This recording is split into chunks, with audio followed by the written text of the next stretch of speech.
Everyone, I'm AIPAC President Betsy Burns-Korn. Over the past year, we've seen dramatic breakthroughs in Israel's quest for peace. The new relations between Israel and the UAE, Bahrain, Sudan, and Morocco means that half the Arab population of the Middle East and North Africa now live in countries with formal diplomatic ties with the Jewish state. It's an incredible change and an exciting time. I think about this transformative moment with tremendous pride. These 4 agreements are a byproduct of our community's tireless work with Congress to strengthen and expand the U.S.-Israel relationship and ensure that the security and viability of the Jewish state is not up for debate. The Abraham Accords reinforced that those seeking peace and prosperity benefit from a relationship with Israel. Tonight, I'm honored to be joined by the Foreign Minister of Morocco, His Excellency Nasser Bourita, whose country has a deep history with the United States, a rich Jewish history, and a fascinating, albeit quiet history with Israel. Minister Bourita, thank you so much for joining us this evening. And let me start by saying Ramadan Mubarak.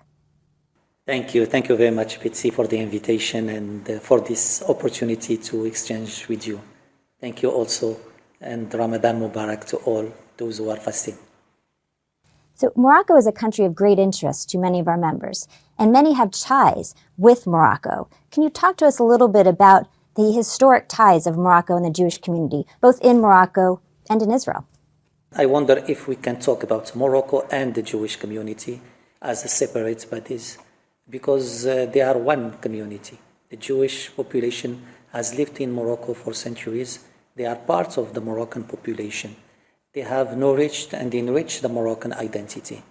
And that's why our constitution may be the only one in the Arab and Islamic world which is mentioning the Jewish component as an important component of the Moroccan identity. This relation is also about a relation between the Jewish community and the Moroccan monarchs, a very long history, back to the 15th century when the Jewish community was expelled from Andalusia. They were welcomed in Morocco. Late King Mohammed V rejected the anti-Semitic laws of the Vichy regime and refused to hand over the Moroccan Jewish community to the Nazi regime. He said, if you take them, take my sons also. And today, His Majesty the King Mohammed VI is doing a lot also to preserve this legacy. His Majesty ordered also the renovation of almost 170 cemeteries and holy sites in Morocco, and more than almost 20 synagogues have been restored. Today in our school curricula, the reference to the Jewish components of the Moroccan history is there, and which is a unique fact in the Arab and Islamic world. And Morocco is the only Arab and Islamic country with Jewish communities still living here, with its synagogues, with its tribunals, with its all its structures as normal components of the Moroccan identity and the Moroccan people. So that's why this relation is very particular.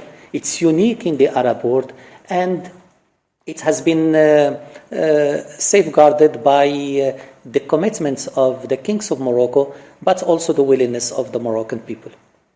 Thank you for that explanation. I think that's really important for not just our members, but for everyone to understand. Morocco also has relations with Israel. Can you describe to us a little bit about, in December, the decision to enhance this relationship with Israel? To understand the relation with Israel, you should link it to the relation with the Jewish community. It's for Morocco, that was a normal relation. We had contacts for years. We had formal relations in 1994, and people-to-people relation was kept. Of course, there was a break in the formal diplomatic relations for some years, but the contacts with Israel didn't stop. As His Majesty King Mohammed VI said, this decision of Morocco in December is not an opportunistic decision. It's a decision of conviction, and it is a natural decision because of these ties and because of the involvement, the historical involvement of Morocco in peace. This is it's a very exciting time. And if you can just give us an idea of some ways now that we're in this moment to strengthen the interaction between the two peoples. After the 10th of December, where the declaration of restoring the relations was made, there was an agreement, a trilateral agreement signed some days after between Morocco, Israel, and the United States. And this document, a legally binding document, has different components. A recognition by the United States of Moroccan sovereignty over the Sahara, commitment by Morocco to develop the relations with Israel, and a commitment by Israel also to engage in a deep cooperation with the Kingdom of Morocco. Since that moment, we have taken concrete steps to translate into facts this declaration. The liaison offices have been opened in Rabat and in Tel Aviv, and they are working normally today with diplomats. We have established also 8 working groups on diplomacy, security, water, agriculture, tourism, etc., where we need to deepen the cooperation. So we have today all the tools for cooperation. We have also the political willingness. I hope very soon we will exchange high-level visits. The sky is the only limit. And we are, as His Majesty said, Morocco is sincere in this commitment, and as it is a decision of conviction, we will go as far as possible in developing the bilateral cooperation for the benefit of the two people and for the benefits of the region also. It really does sound like the sky's the limit. That's fantastic. So you mentioned a trilateral relationship between U.S., Israel, and Morocco. So I just want to talk about the U.S. for a second. Many people might not know that the U.S. and Morocco signed a treaty of peace and friendship in 1786. So can you tell us a little bit about the U.S. and Morocco relationship now? We have a strong political component through a strategic dialogue. We have a military commission to coordinate. We are the only African country to have an FTA, a free trade agreement, with the United States. We are a non-NATO ally of the United States since 2004, and we have a very counter-terrorism and military component. So the relation is deeply rooted, the relation is adapted. Today we can work also on climate change, we can work on developing Africa, and we can work for promoting peace, including in the Middle East. Morocco cut off ties with Iran in 2018 because of Hezbollah activity in Morocco. At AIPAC, we're very focused on Iran and its surrogates and the threats to not just this region, but to the entire world. So what is Morocco doing about the activity with Iran and its surrogates, and how do you see working with friends like the U.S. and Israel to combat that threatening activity? So the threat is the same, and we need to coordinate. We need to work as allies to face these threats. Maybe people know more about Iran nuclear activities, but Iran is also acting through proxies to destabilize North Africa and West Africa.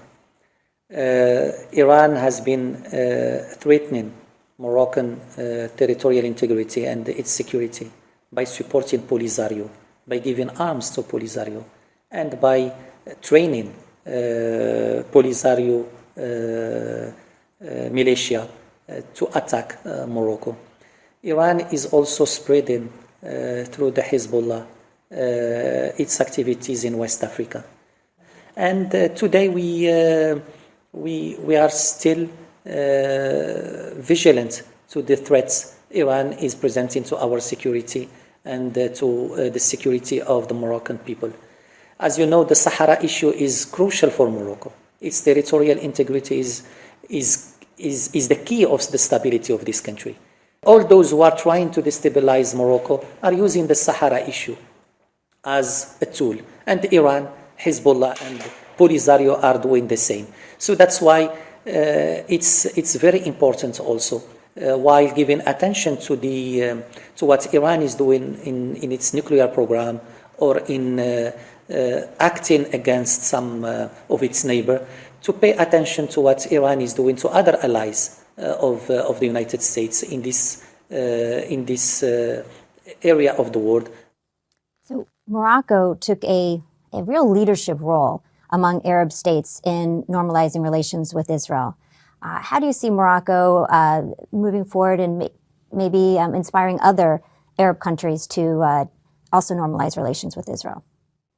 We think that the regional dynamic is very important. Regional stability is very important, even for promoting peace between Israel and Palestine. Morocco has had a pioneer role in the Middle East process, and Morocco is ready today also to contribute to that. Morocco has been against those who are challenging the even existence of Israel. Morocco was against that even in the 80s, and late King Hassan II was clear in Fez in 81 that the normal relations with Israel could be a tool for peace. But at the same time, we hope that all the efforts will be made from all parts, including from Israel, to promote a genuine peace, a peace which will preserve the security of Israel, the security of its people, the stability, but which also allow the Palestinians to get their rights. Morocco has been successful in bringing some Arab countries, even Egypt in the 70s or others after.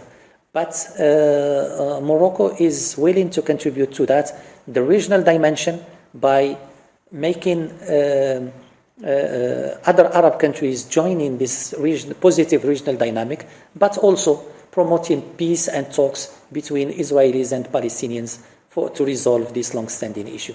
His Majesty has been also defending the special status of Jerusalem to be open to the three religions and to keep its special status as an area where all the believers could pray for God. And we are in Ramadan today, and it is important to promote also these values of tolerance and values of accepting each other in that part of the world also, as it was the case in Morocco, as it is the case in Morocco for years. What happened in Morocco could be an inspiration for others. Thank you, Minister. That is inspiring. And it has been a pleasure and an honor speaking with you. And as I mentioned earlier, before the call, I really look forward to coming to visit in person. Thank you. I take it as a commitment to come very soon to visit us here in Morocco. You will be most welcome. Thank you. It was a pleasure talking to you, Betty.